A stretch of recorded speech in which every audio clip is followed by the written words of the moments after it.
Dainan nako ang makadulagpa kan 5 drug personalities na ini makalis na maaktuhan na nagpapatsesyon kan sa kiedahong kan otoridad ang saro subuot na drug den sa Purok 5 Barangay Mabolo, Naga City alas 2:10 kasuod mang hapon.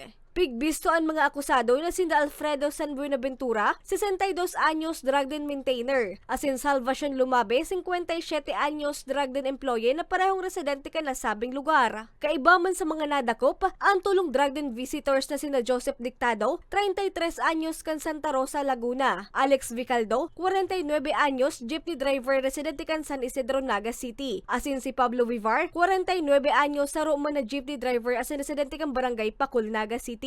Nakuha sa mga sospek ang 12.5 gramo nin shabu na may street value na 27,000 pesos asin iba pang drug paraphernalia.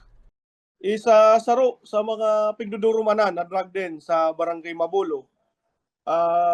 Sa katunayan po, so duwang na aresto ta duman is na-identify ta na public utility jeep driver ini.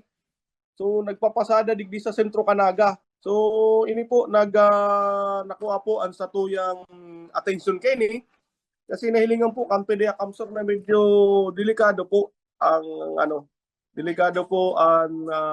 pagmamaneho na kan mga driver na nakagamit kay illegal na droga. Kaya agad po natin ito inaksyonan. Tulos-tulos po tayo inaksyonan ini na drug din ini para po malansag ta na po and mabawasan na po sa mga existing drug din dito sa Naga City.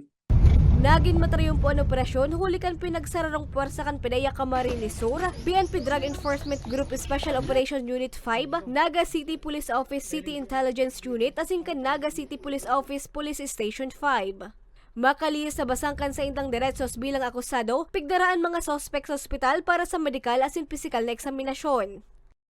Sila din sa publiko, sa mga residente ka na probinsya kan Kamsor, lalo na digdi sa Naga City, is makisaro po sa kampanya kan gobyerno para kumbako taman matapos ining problemas kan illegal na droga is at least mabawasan ta.